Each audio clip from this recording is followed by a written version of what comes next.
I'm Phil Hodge, CEO and president of PineCliff Energy. I've been the initial employee at PineCliff over 14 years ago. Since then, we've gone from 100 barrels a day to over 20,000 barrels a day.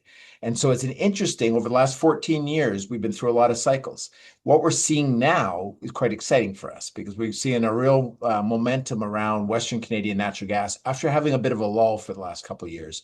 We are the most weighted name to natural gas that you can buy in the public markets for Western Canadian gas. And so that's pretty exciting for us. And then the fact that we just had some very positive drilling results. We hadn't done any drilling for 2 years because natural gas prices didn't justify drilling. That's been really positive. And so there's been a lot of focus on our drilling results and the fact that we've got as much exposure to Western Canadian natural gas. Both of those things have really brought some eyeballs back to our stock. The couple of things that really are distinguishable about PineCliff that are very unique. One is our shareholder base. A lot of insiders own a lot of stock, including myself, but we're also the biggest, our biggest shareholder is AIMCO, which is Alberta Investment Management Co. And they are managed $180 billion. They've been a very supportive shareholders for many years in us, so they own over 10%.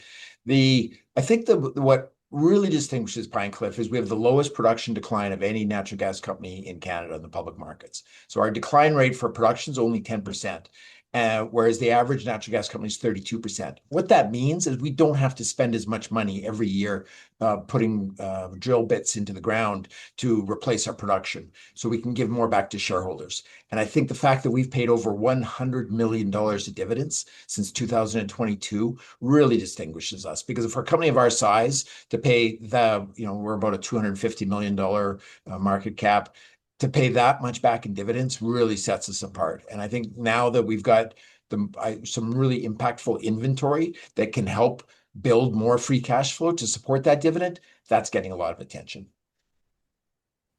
This year is going to be a year that we really try to do everything we can to get back to the drill bit. We drilled a very successful well in February. That's come online. It's above type curve. It's been generating a very good cash flow for us, better than we even expected. And because of that, we really want to get back to doing doing maybe one, maybe even two wells this fall. These wells are impactful. The first well that came on currently makes up over 5% of our production. So that's a very significant material well that has turned out. So that's going to be a big focus for us. We always continue to pay down debt. That's always been a focus, and so we can lower the debt down every quarter.